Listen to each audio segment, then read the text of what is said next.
ផ្សារទំនើបកូនខ្មែរដែលយើងមិនគួរមើលរំលងជាពិសេសគឺអ្នកនៅម្ដុំបឹងកេងកងនឹងផ្ទាល់និយាយទៅកន្លែងនេះដោយពុកម៉ែបងប្អូនអ្នកគ្នាបានឃើញអញ្ចឹងគេរៀបចំមកគឺសម្បូរបែបសឹងថាមកតែកន្លែងនឹងមួយមានគ្រប់សពមានតាំងពីកន្លែងញ៉ាំអីមានកន្លែងក្មេងលេងអូធំមកកន្លែងក្មេងលេងរបស់គេនិយាយទៅច្រើនសម្បូរបែបក្មេងៗមកដឹងអាសបាយឯងយើងមកលក្ខណៈគេហៅថាលំហែខួរក្បាលក៏បានឬក៏ដើរ shopping ទិញទំនិញផ្សេងដែលច្រើនសម្បូរបែបមានលក់នៅក្នុងហ្នឹងការរៀបចំរបស់គេចេញមកគឺអត់ប្របាក់អត់ស្មុគស្មាញសាំញ៉ាំអីទេចូលមកគឺគេមាន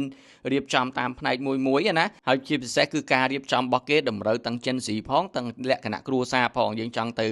របៀបទៅញ៉ាំអីដូចបើថាមកញ៉ាំអីណាខ្ញុំណែនាំកន្លែងមួយនេះនិយាយទៅខ្ញុំចូលមករៀងចាប់អារម្មណ៍ដែរគឺហាង Paradise Dynasty ដែលគេនៅហ្នឹងគឺល្បីខ្លាំងជាមួយនឹងគេហៅថាសៀវឡុងប៉ាវរបស់គេណាមានដល់ទៅ8រសជាតិហើយអ្វីដែលពិសេសជាងគេគឺនំទាំងអស់ហ្នឹងគឺគេធ្វើថ្មីហើយលក្ខណៈពិសេសមួយទៀតគឺខាងក្នុងវាមានរបៀបដូចទឹកស៊ុបអញ្ចឹងណាព្រោះអីសៀវឡុងប៉ាវហ្នឹងគឺគេ steam ភ្លាមអញ្ចឹងទៅធ្វើឲ្យអា snow របស់វាហ្នឹងវាមានចេញជាតិទឹកចេញជាតិអីអញ្ចឹងទៅដូចទឹកស៊ុបអញ្ចឹងហើយរសជាតិទាំង8ហ្នឹងគឺតាំងពី original taste រហូតមកដល់រសជាតិទី8គឺវាមានតាមគេហៅថាតាមរសនិយមផ្សេងគ្នាតាំងពីរសជាតិស្រាលរហូតដល់ធ្ងន់អញ្ចឹងអ្នកនរគ្នាអាចទៅសាកញ៉ាំបានហើយនេះគឺជាផ្សារជីបម៉ុងណូរ៉ូឡែនភាគច្រើនអ្នកដែលនៅម្ដុំបឹងកេងកងគឺស្គាល់តែម្ដងនៅលើផ្លូវនរោត្តមណាព្រោះឯផ្សារនេះអាចនិយាយបានថាជាផ្សារកូនខ្មែរមួយរៀបចំមកគឺតម្រូវគេហៅថារសនិយមរបស់ខ្មែរយើងតតែម្ដងដោយសារតែគាត់ចេះគិតគូរតាំងពីផ្នែកមួយរបៀបដូចហាងដូចអីអញ្ចឹងណាគាត់រៀបចំចេញមកដើម្បីតម្រូវទាំងចិនស៊ីផងទាំងលក្ខណៈគ្រួសារផងមិនមែនថាចិនស៊ីបានទៅបានទេសូម្បីចិនវ៉ាយចិនអីហ្នឹងក៏ទៅបានដែរនិយាយទៅកន្លែងហ្នឹងគឺជាកន្លែងដែលបណ្ដុំរសនិយមសម្រាប់មនុស្សសម័យថ្មីណាអញ្ចឹងអ្នកនរគ្នាកុំភ្លេចទៅលេងនៅជីបម៉ុងណូរ៉ូឡែនមកហ្នឹងគឺអាចនិយាយបានថាមកតែកន្លែងមួយទេតែមានគ្រប់សពមិនថាកន្លែងក្មេងលេងឬក៏កន្លែង